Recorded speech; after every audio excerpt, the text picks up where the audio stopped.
Assalamualaikum guys, welcome back to A2N Studio. Macam biasa, thank you so much dekat korang dah support channel ni. Mana-mana yang baru dekat A2N Studio, jangan lupa untuk terus support aku. Support channel ni kan dengan tekan butang subscribe dekat bawah. So, ketika rakyat Malaysia sedang sibuk dengan tim topi nasi dan juga tim UEL, aku mula-mula ingatkan UEL ni adalah sebuah tournament yang MU kalah season lepas. Tapi rupa-rupanya UEL ni adalah Ustaz Ibit Liu. Tumpuan peminat bola sepak automatically berubah apabila keluarnya report yang mengatakan FIFA sekarang ni sedang melakukan eksperimen untuk mengubah beberapa peraturan dalam permainan bola sepak. Dan peraturan-peraturan ni sedang diaplikasikan dalam sebuah tournament underage yang dinamakan sebagai Future of Football Cup. So, apabila keluarnya report ni, aku ingatkan adalah peraturan yang melibatkan ball to head yang akan dikirakan sebagai foul. Sebab apa, referee Malaysia dah start aplikasikan benda ni dalam perlawanan Liga Premier melibatkan pasukan Selangor 2 menentang pasukan Sarawak United. Cuma kan untuk video kali ni, aku bukan nak cerita tentang lawak yang dilakukan oleh referee tersebut. Aku nak cerita tentang rules yang sedang dilakukan eksperimen oleh pihak FIFA. Antara peraturan utama yang sedang dilakukan kajian oleh IFAB iaitu International Football Association Board, sebuah badan yang bernaung di bawah FIFA, adalah masa perlawanan akan dipendekkan daripada 45 minit kepada 30 minit untuk setiap half. Dan bagi aku sebenarnya titik tolak kepada idea untuk mengubah masa perlawanan dan sebagainya ni tak lain tak bukanlah datang daripada kepala European Super League itu iaitu Atuk Perez. Sebab apa, Perez waktu pelancaran European Super League itu pernah cakap anak-anak muda zaman sekarang ni dah boring tengok perlawanan bola sepak yang terlalu lama sampai 90 minit. Diorang lebih cenderung untuk main media sosial macam TikTok, Facebook dan juga Instagram. So, dengan idea untuk memendekkan tempoh masa perlawanan bola sepak untuk setiap half ni mungkin akan menyebabkan sebuah perlawanan tu lebih menarik. Tapi aku memang tak sangka sebenarnya IFAB akan termakan dengan kata-kata Atuk Perez ni. Sebab apa, bagi aku ada statement dia yang boleh pakai, ada statement dia yang langsung ke laut. Kau boleh nilai sendiri statement dia apabila dia mengatakan Iker Casillas tu bukanlah keeper untuk level klub sebesar Real Madrid. Sedangkan Iker Casillas ni sepanjang karier dia dah banyak bawa balik cup untuk pasukan sebesar Real Madrid ni. Selain daripada tu, rules kedua adalah masa perlawanan akan diberhentikan setiap kali adanya interruption dalam sesebuah perlawanan.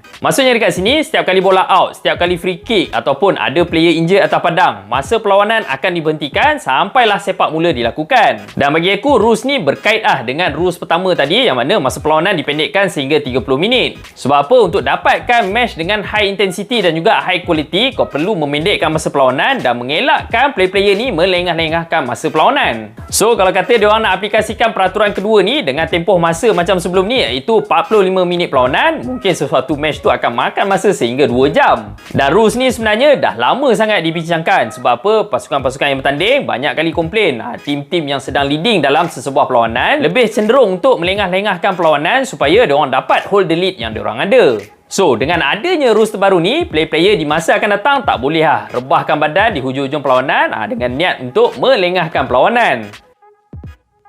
Seterusnya, FIFA juga ada niat untuk izinkan pasukan-pasukan bertanding ni melakukan unlimited substitution dalam sesebuah perlawanan. Tapi korang jangan keliru dengan rolling substitution seperti mana dalam permainan hoki dan juga permainan futsal. Sebab apa? Rolling substitution ni kau bebas untuk keluar masuk player kau berapa banyak kali kau nak. Tapi untuk unlimited substitution ni kau hanya boleh gunakan maksimum player simpanan yang korang ada. Sebagai contoh, kalau kata kau datang dalam match tu dengan 18 orang pemain, 11 orang pemain utama dalam padang, kau boleh gunakan maksimum sampai 7 substitution yang kau ada. Dan rules ni bagi aku make sense sekiranya rules pertama dan juga kedua tadi diaplikasikan di masa akan datang. Sebab apa? Dalam sesebuah perlawanan yang high intensity dan juga high quality possibility untuk player-player kau injured dan juga player-player kau pancit adalah sangat tinggi. So, kalau kata kau dapat gunakan 7 orang player substitution dalam sesebuah perlawanan macam ni, sangat berbaloi Tapi masalahnya, peraturan ni akan bagi kelebihan yang sangat besar untuk tim-tim yang ada squad depth yang lebih baik. Kita ambil contoh untuk pasukan JDT. Sekiranya di hujung perlawanan, Mora nampak Safawi Rashid dah injured, dia ada option-option dekat bangku simpanan macam Sumareh, Ahya, Ramadan dan juga Arif Aiman. Dan dia boleh gantikan Safawi Rashid dengan fresh leg berkualiti tinggi macam ni. Benda ni sangat-sangat menguntungkan untuk pasukan-pasukan yang ada squad depth macam JDT. Dan perkara sebaliknya akan berlaku untuk pasukan-pasukan yang tak ada squad depth yang besar. Kemasukan player-player simpanan ni dengan kualiti jurang yang sangat besar, benda ni sebenarnya tak banyak membantu pasukan-pasukan yang bertanding. Seterusnya, rules throw in akan diubah kepada rules kick in pada masa akan datang. Dengan pendapat Perez yang mengatakan majoriti throw in ni sekadar membuang masa. Player-player yang melakukan throw in ni sebenarnya mengambil masa yang sangat lama untuk decide kepada player mana yang dia akan lakukan balingan. So dengan adanya rules kick in ni, player-player boleh meneruskan perlawanan dengan tempoh masa yang lebih cepat. Sebab apa, dengan rules terbaru ni, player-player boleh restart the game menggunakan kaki dan terus menggelecek player-player yang ada dekat depan diorang. Dan kalau kita bandingkan dengan sukan-sukan lain, contoh macam futsal, seseorang player tu perlu stopkan bola dan juga passing kepada player lain. Dan player yang melakukan tendangan masuk ni tak boleh memainkan semula bola tu sehinggalah ada player lain yang passing balik bola tu kepada dia. Tapi dengan rules terbaru yang FIFA nak buat di masa akan datang ni, sebenarnya permainan bola sepak ni akan nampak lebih macam permainan hoki. Sebab apa, dalam permainan hoki kau boleh nampak player-player apabila bola out, dia orang cepat-cepat ambil bola, letak atas garisan dan boleh meneruskan perlawanan seperti biasa.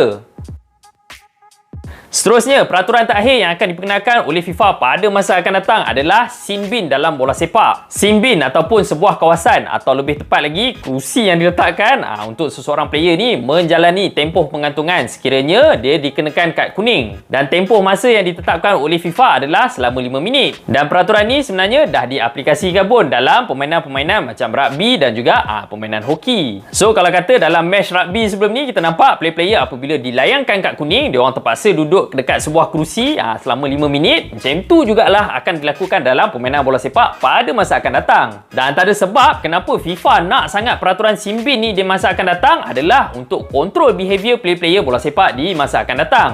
So dengan adanya peraturan sin bin di masa akan datang, mungkin player-player akan takut daripada dilayangkan kad kuning. So dia akan elakkan daripada melakukan silly tackle dan juga silly foul. Sebab apa, dia orang tahu benda-benda ni akan merugikan pasukan dia orang. Cuma bagi pendapat aku, benda ni akan menyebabkan masalah besar kepada player-player dekat bahagian defensive line. Sebab apa, kalau kata sebelum ni kita tengok player-player yang bijak untuk melakukan professional foul supaya counter attack daripada pasukan lawan dapat dipatahkan, mungkin lepas ni professional foul ni akan dielakkan oleh player-player dekat bahagian defensive line. Kita ambil contoh dalam final Euro baru-baru ni antara pasukan Itali dan juga pasukan England. Di hujung-hujung perlawanan kita boleh nampak macam mana Chiellini telah menarik Bukayo Saka supaya pasukan England tak boleh melakukan counter attack. So kalau kata sin bin ni telah diperkenalkan waktu Euro hari tu, mungkin Chiellini terpaksa duduk dekat luar selama 5 minit. So, as a conclusionnya guys, sebenarnya permainan bola sepak ni dah banyak menjalani revolusi dari segi peraturan. Kalau kata dulu tak adanya peraturan offside, permainan menjadi boring, player-player seringkali curi ayam. Offside telah pun diperkenalkan. Seterusnya peraturan mengenai back pass kepada keeper, yang mana dulu keeper boleh tangkap sampai match menjadi boring apabila sesebuah pasukan tu leading. Diorang menggunakan taktikal ni lah untuk melengah-lengahkan masa perlawanan. Dan disebabkan oleh perkara itulah peraturan back pass kepada keeper ni, keeper tak boleh lagi tangkap bola tersebut. So, lumrah kita sebagai manusia memang selalunya tak sukakan perubahan. Kecuali rakyat Malaysia suka minta tukar kerajaan kan.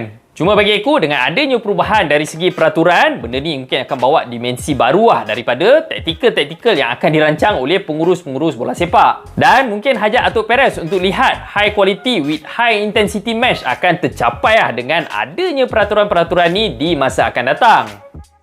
Alright guys, itu saja untuk video kali ini. Apa pula pendapat korang? Korang setuju ke dengan peraturan-peraturan yang cuba diaplikasikan oleh FIFA di masa akan datang nanti? Korang boleh sharekan dengan aku dengan komen dekat bawah. Mana-mana yang baru dekat A2M Studio, jangan lupa untuk terus support aku. Support channel ni kan dengan tekan butang subscribe dekat bawah. Sehingga kita jumpa lagi dalam next video. Itu saja daripada aku, geng. Assalamualaikum.